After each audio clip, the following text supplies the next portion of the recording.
coordenador geral da campanha.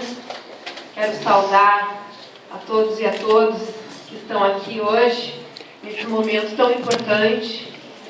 Agradecer ao Marcelo Freixo por ter vindo até aqui, por ter feito essa defesa e, mais do que isso, por ter sido um porta-voz dessas lutas tão importantes que o PSOL quer traduzir também no terreno eleitoral dessas eleições presidenciais.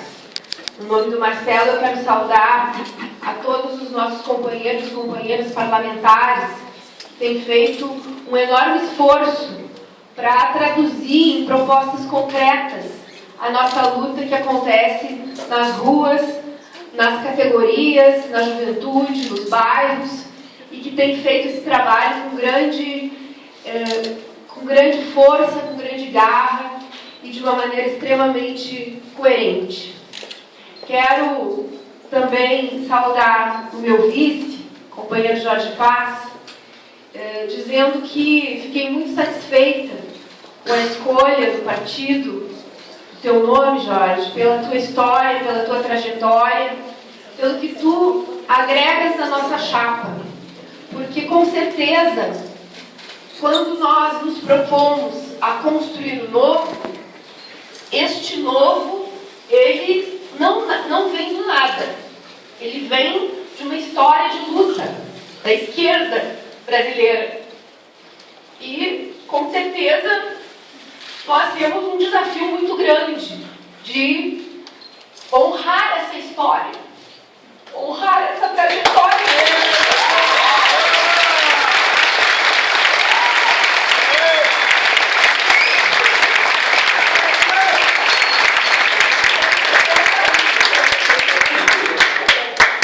Eu sabia que isso ia acontecer, mas tudo bem. Vocês vão ter que chorar muitas vezes durante a campanha, com certeza. Mas realmente é um momento muito simbólico, muito forte para o PSOL. Né? Eu quero também aqui, através do Toninho, que é o nosso candidato a governador aqui do Distrito Federal, saudar todos os nossos candidatos a governador, a deputados estaduais e federais, senadores, que vão fazer essa disputa nos estados, né?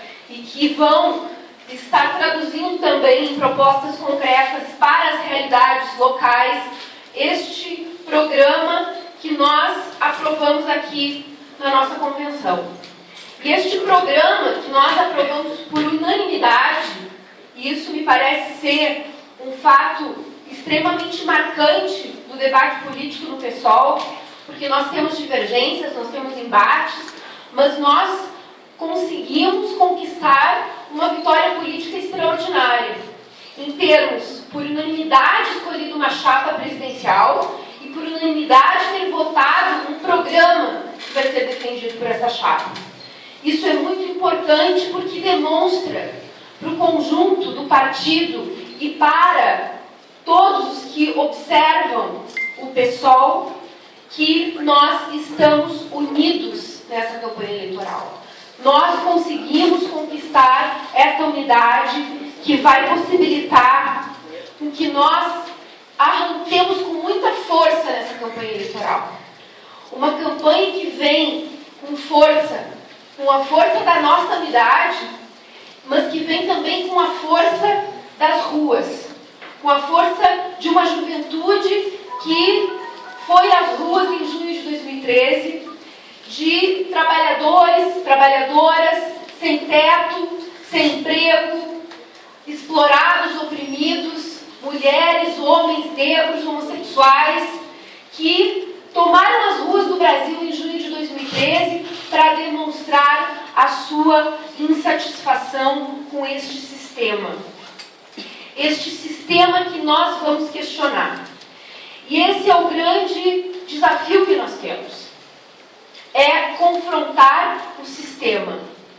Como o Marcelo Freixo no filme Tropa de Elite, né, quando ele lá representado pelo deputado Fraga, enfrentou o sistema e fez até o Capitão Nascimento perceber que era necessário destruir o sistema para que houvesse de fato mudanças significativas na realidade. E essa é a mensagem que nós vamos ter que transmitir ao povo brasileiro. A necessidade de, nesse momento político das eleições, em que se confrontam projetos que, embora diferentes, não são antagônicos.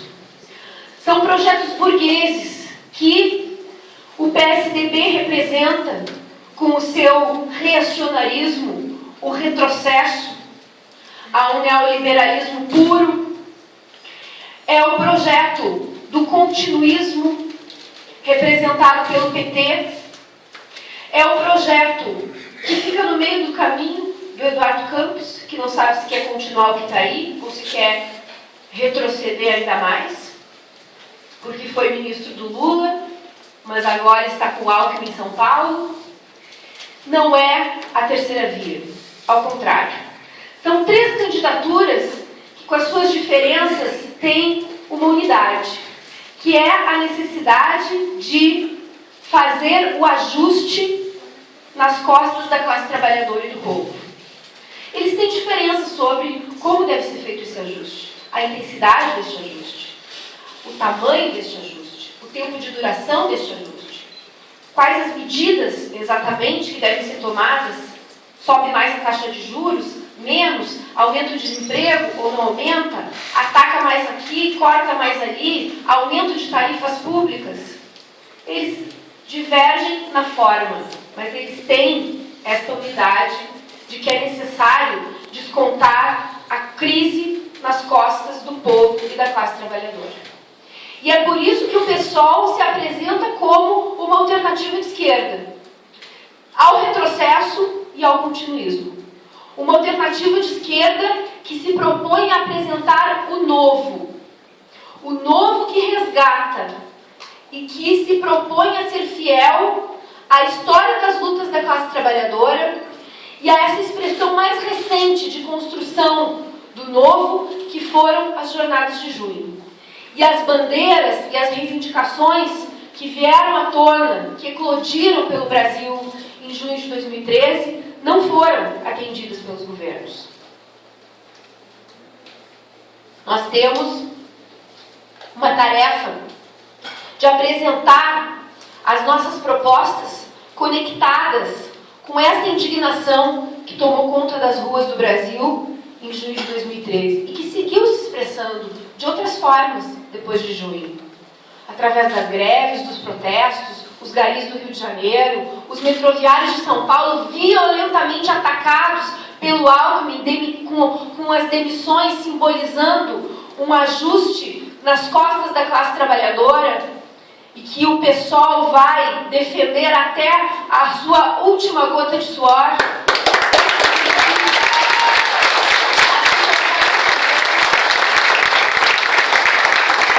Os grevistas, os manifestantes injustamente criminalizados durante as manifestações de junho, assim como vai ser fiel a estas bandeiras.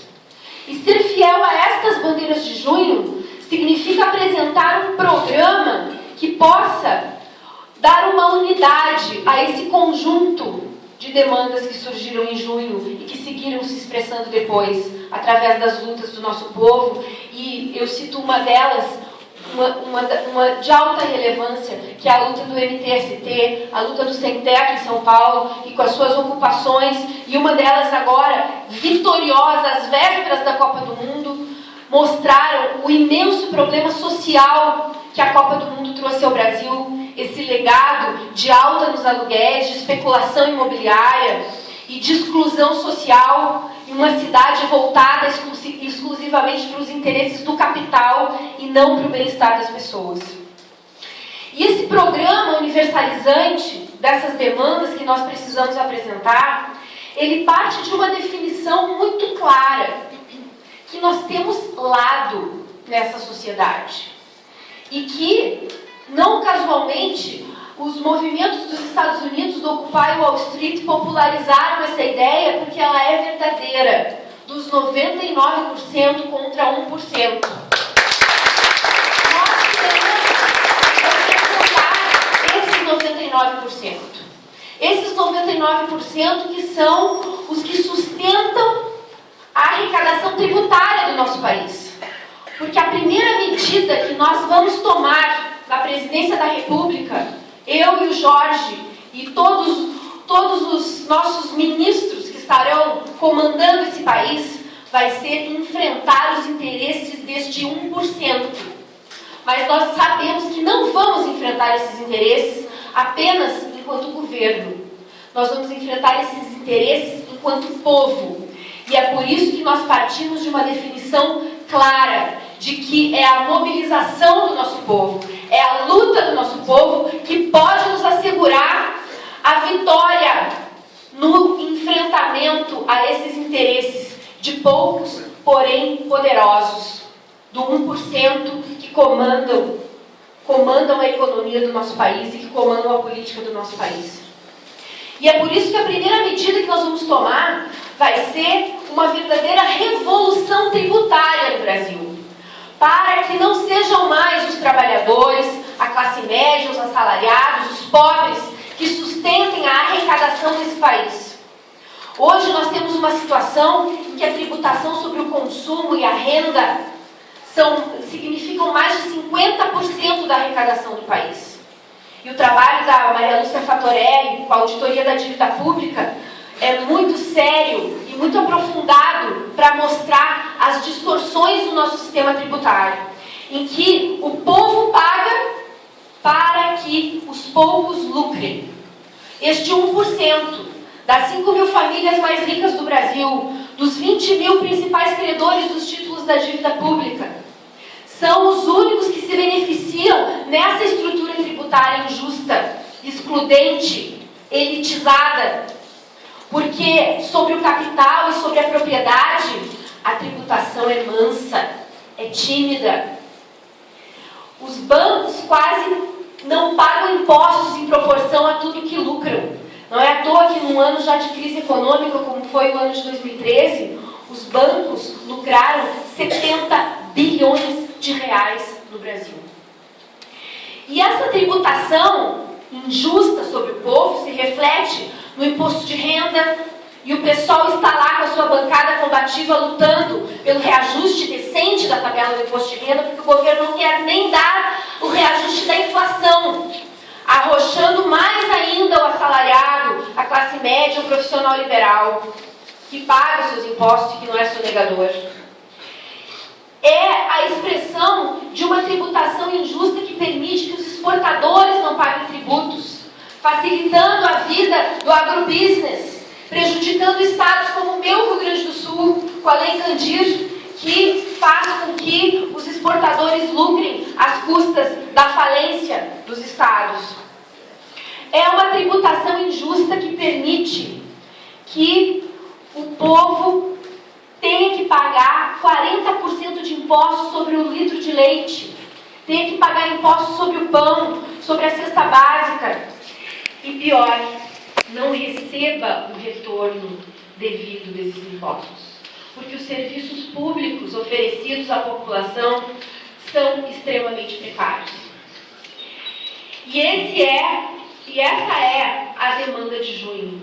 Saúde e educação de qualidade, é transporte público de qualidade, é a tarifa zero, é o direito digno a uma saúde pública de qualidade, com médicos, sim, mas com estrutura, com aparelhos, com hospitais, com auxiliares, com enfermeiros, com remédios. É dinheiro para educação infantil, que a Dilma prometeu que iria fazer milhares de creches pelo Brasil e menos de 10% da que ela prometeu se tornou realidade, e as mães continuam sem ter onde deixar os seus filhos. E falam tanto na participação da mulher na política, e a Dilma se avoca representante das mulheres na política, mas não foi capaz de tomar uma medida básica como essa para garantir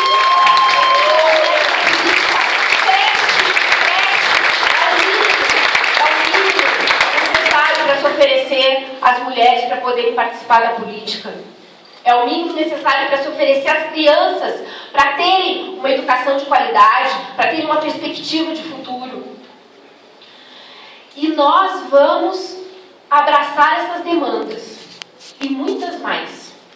E quando nós falamos da estrutura tributária, nós não deixamos de demarcar a nossa recusa a aceitar que o Brasil continue pagando mais de 40% do seu orçamento de juros e amortização da dívida pública.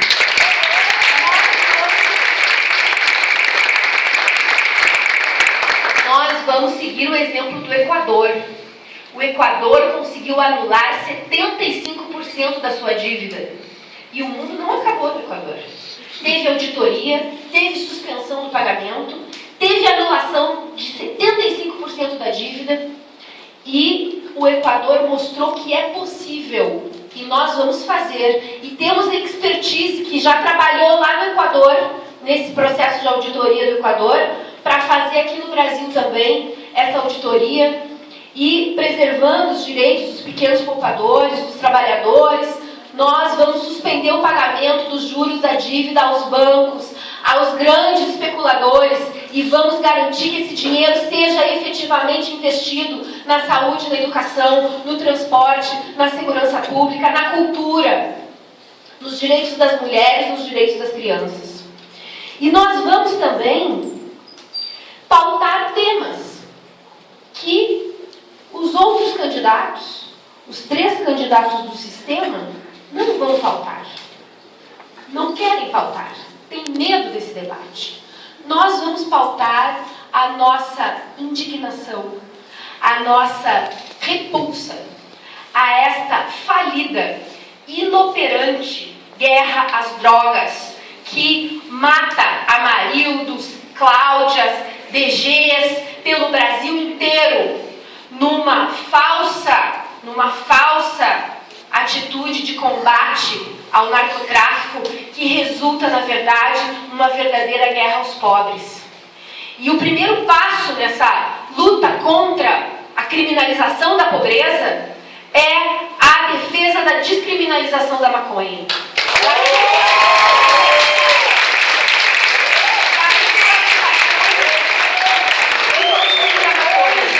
O Uruguai nos dá um grande exemplo. O Mujica nos dá um grande exemplo. Um exemplo de que, ao descriminalizar a maconha, nós não estamos fazendo apologia ao uso da maconha. Nós não estamos fazendo apologia às drogas ao rejeitar a guerra às drogas. Ao contrário, nós estamos discutindo qual é a melhor estratégia para que as drogas sejam discutidas de forma aberta na nossa sociedade. As suas consequências. E que uma droga como a maconha, que causa prejuízo à saúde, assim como causa o álcool, assim como causa o cigarro, tem que ser discutida de forma aberta e democrática com a nossa juventude. Não é criminalizando que nós vamos coibir a dependência, que nós vamos evitar os problemas decorrentes do uso abusivo de drogas. Por isso nós vamos pautar a descriminalização da maconha e a sua regulamentação. Como nos dá um caminho extremamente profícuo o projeto apresentado pelo nosso deputado Jean Willis na Câmara Federal, que deixa muito clara esta definição de que nós precisamos regulamentar o uso de uma droga para que ela seja discutida de forma aberta e franca e para que aqueles que querem fazer uso recreativo da maconha têm o direito de fazer. E aqueles que querem saber as consequências desse uso e que querem uma droga de melhor qualidade, que não cause tantos danos à saúde, também possam ter acesso a esse debate. E não precisem se esconder. E não precisem ir até os traficantes para ter acesso a essa droga. Porque se de alguma forma a maconha é uma porta para outras drogas, não é pelos efeitos que ela causa, mas é pela necessidade que o usuário tem de ir até o traficante. E outras drogas muito mais lucrativas ao tráfico aparecem nessa negociação. Então, para nós, este tema é importante e nós vamos pautá-lo com a cara e a coragem que sempre tivemos para pautar os temas polêmicos que são necessários. Assim como também vamos pautar outros temas que dizem respeito aos direitos civis, como os direitos dos homossexuais. A luta LGBT é nossa luta.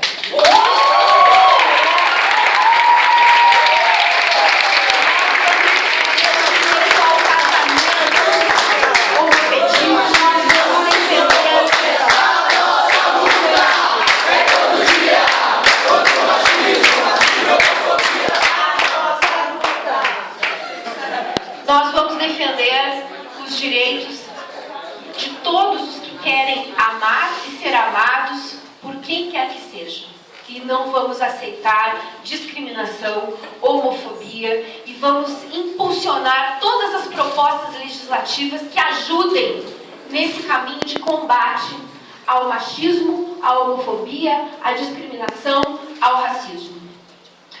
E com esse conjunto de propostas, nós queremos dialogar com o povo brasileiro e dizer que, assim como na Europa, nós temos alternativas de esquerda que se fortaleceram em meio a uma crise econômica brutal, como na Grécia, com Syriza, que eu tive a honra e a alegria de conhecer pessoalmente Alex Tsipras e de ver a força que tem essa alternativa de esquerda na Grécia, que foi vitoriosa nas últimas eleições europeias, do Parlamento Europeu. Assim como também na Espanha, o Podemos foi a expressão dos indignados que tomaram as ruas da Espanha e que demonstraram a sua indignação com o sistema político e derrotaram o bipartidarismo na Espanha, fazendo do Podemos a quarta força política mais importante da Espanha. Nós queremos seguir este exemplo aqui no Brasil. Queremos ser aqui também uma expressão, assim como Syriza na Grécia, assim como Podemos na Espanha, assim como o Bloco Esquerda em Portugal. Queremos ser a expressão dessa necessidade de construir uma alternativa.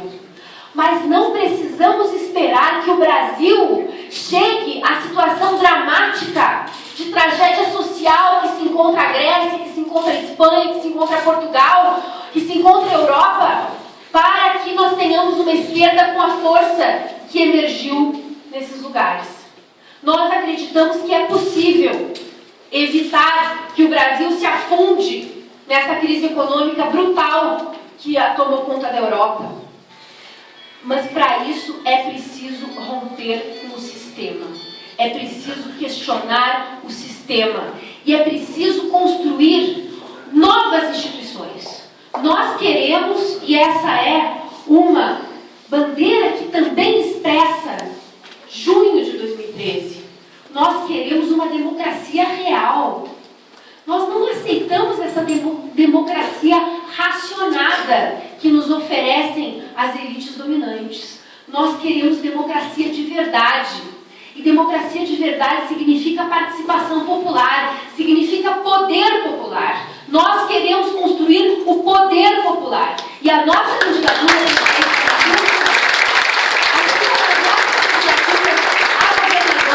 os nossos deputados, os nossos senadores vão estar a serviço de construir este poder popular e de levar essa mensagem ao nosso povo brasileiro, de que é preciso construir o poder popular através da ação direta, da democracia direta, da participação efetiva do povo nas discussões e na implementação das políticas públicas.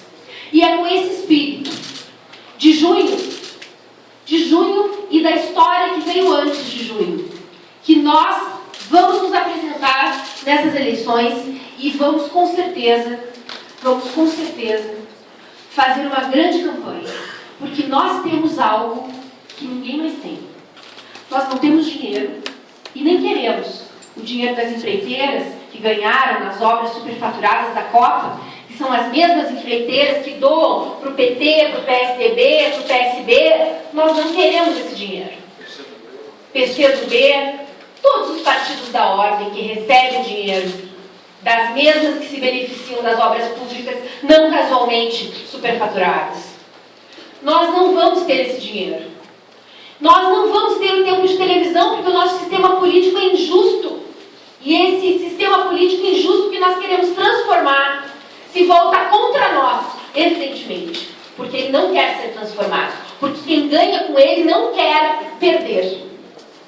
Mas nós vamos questionar esse sistema político que vai nos excluir do tempo de televisão, não nos excluir, mas que vai nos diminuir o tempo de televisão, vai nos impossibilitar de expressar todas as nossas propostas, porque esse tempo que eu estou tendo aqui para falar com vocês, não terei nem perto disso, né, no programa de televisão. Mas nós temos algo que ninguém tem, que é a nossa militância, que vai para a rua e ideal.